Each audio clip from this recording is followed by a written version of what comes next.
right, a pretty busy weather day today. We're going to have one and the same tomorrow. Another one just like it tomorrow. May not be as widespread, but still pretty wet out there for Wednesday. The good news is we're going to have 2 dry days before the next round arrives on Saturday.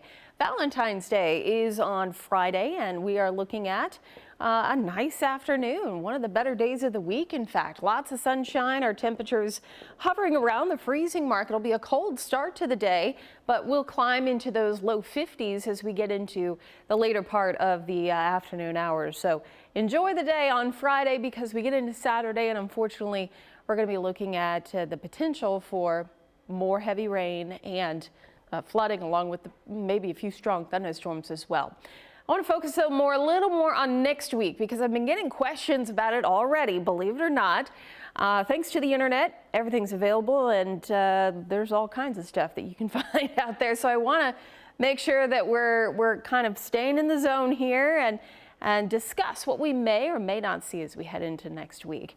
Remember that we're still 6 to 8 days out. So at this point, when it comes to winter weather, we want to recognize the overall weather pattern. And at this point, it appears possible that we could have some light snow, but it is way too soon for any details on how much, where we're going to see the higher amounts, and if it will actually develop or not. So again, at this point, we're just taking a look at pattern recognition. This is our 6 to 10 day outlook from the Climate Prediction Center, and it is looking at the 17th through the 21st.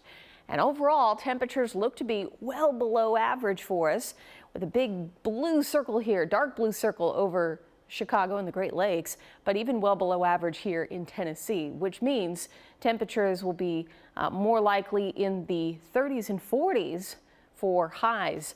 So it is possible we could be looking at some pretty cold weather. Along with that, slightly above average precipitation here hints at maybe a more active pattern. So with those players in mind, we then look at ensemble members. And so an ensemble member is a blend of models. So we're not going to look at one model.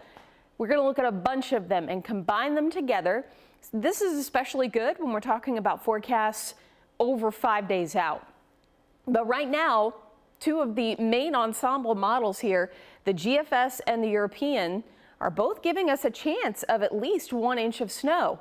20 to 40% chance for the GFS model. The Euro ensemble is saying 40 to 60% chance that Nashville and much of Middle Tennessee could see 1 inch of snow or more. Timing is next Wednesday into Thursday. So that's what we're looking at as of right now. I'll leave it at that. It's a chance. But if you're seeing anything else out there on the internet about crazy model runs showing feet of snow, don't believe it, because we're looking at a lot of things that'll happen between now and then. But trust me, I'll keep you posted on what we may or may not see as we get a little closer to next week.